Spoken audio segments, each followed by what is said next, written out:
Hai hai hai, ini aku Hayati Ajalah. Oke teman-teman semua, kali ini aku akan memanen sawi pakcoy. Nah ini sudah aku tanam, kira-kira usianya 1,5 bulan ya teman-teman. Aku tanam di polybag kecil ini. Media tanamnya aku buat dari tanah kompos dan sekam padi ya. Sekam padinya itu sekam mentah ya teman-teman. Nah, nutrisi yang aku berikan ini adalah nutrisi AB Mix. Aku siram ini udah ada 3 kali ya teman-teman. Cuman karena rak saya ini bertingkat, jadi ada yang kena matahari full, ada yang tidak. Jadi yang tidak kena matahari full itu daunnya agak keriting ya teman-teman. Udah gitu batangnya pun agak menjulur mencari matahari. Jadi teman-teman, ini yang saya panen ini bagian yang udah besar-besar. Sekedar informasi aja ya teman-teman, di daerah sekitarku ini udah ada yang buka usaha petik pakcoy hidroponik. Satu tanaman itu dihargai 2.500 ya teman-teman.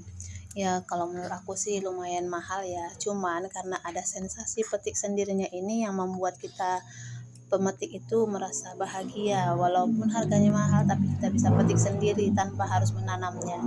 Nah teman-teman, yang saya dengar pasaran pakcoy ini 1 kilonya itu 25.000 ya. Cukup mahal memang. Makanya saya berusaha untuk tanam sendiri karena kalau menurut saya rasa pakcoy ini sangat istimewa ya. Serasa makan sawi pahit tapi bukan sawi pahit. Pokoknya beda aja gitu rasanya. Serasa makan sawi manis tapi bukan sawi manis ya. Kerenyahannya itu seperti sawi manis, cuman rasanya mirip-mirip seperti sawi pahit ya. Rasanya ya, tapi aromanya seperti sawi manis. Nah, teman-teman, penggabungan dua rasa ini yang saya suka. Kalau tentang hama yang menyerang sawi pakcoy ini sama seperti sawi-sawi yang lain ya. Kutu putih, terus ada lagi kutu-kutu yang dia kecil-kecil berwarna agak-agak coklat gitu ya, tapi rame, dia selalu adanya di bawah daun ya teman-teman. Itu bisa kita basmi dengan insektisida ya. Kalau saya tuh pakainya merek Decis, atau sesekali saya uh, merek Abasel ya.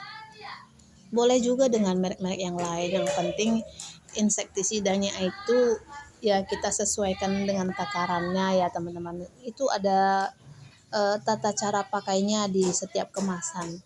Biasanya itu 1 liter itu paling rendah dosisnya 0,5 mili ya.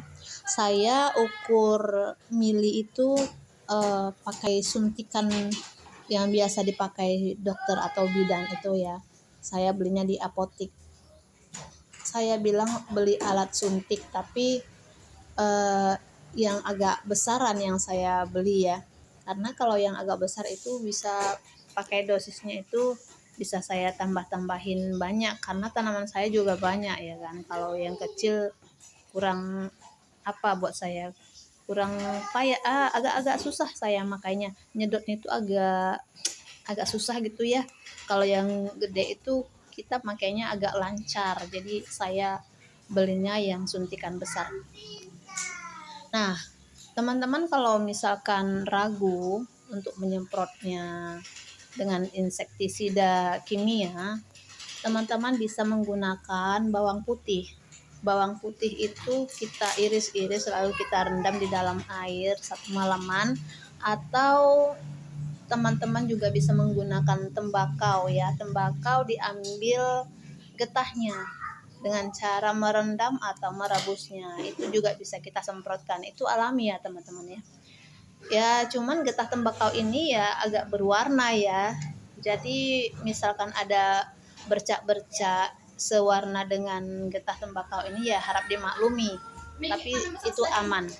Hama insektisida ini dilakukan itu kalau ada hama menyerang aja. Jadi kalau bisa sering-seringlah memeriksa tanaman kita apakah ada hama yang mengganggu atau tidak. Misalkan entah belalang ya, kita bisa tandai karena kita tuh menyiramnya setiap hari ya, sambil cek-cek daun begitu. Tapi kalau misalkan nggak mau repot periksa-periksanya, kita bisa melakukan penyemprotan insektisida ini setiap seminggu sekali atau 2 minggu sekali. Ya, teman-teman bisa memastikan saja ya, karena serangga itu bisa saja masuk setiap hari. Namun insektisida ini kalau sudah menempel di daun itu maksimalnya itu 5 hari atau 1 minggu ya baru hilang. Jadi kalau misalkan mau masak sayuran ini, kita pastikan jangan disemprot selama 1 minggu baru kita panen. Nah, ini teman-teman hasil panen saya kali ini. Lumayan banyak ya. Ini untuk sayuran sehari ya. Karena keluarga saya juga nggak banyak, cuman anak saya ada 4, saya dan suami saya, ya cukuplah untuk makan sehari. Oke teman-teman, siapa yang mau coba tanam silakan tanam. Siapa yang mau tahu rasanya silakan beli. Jangan lupa selalu bersyukur.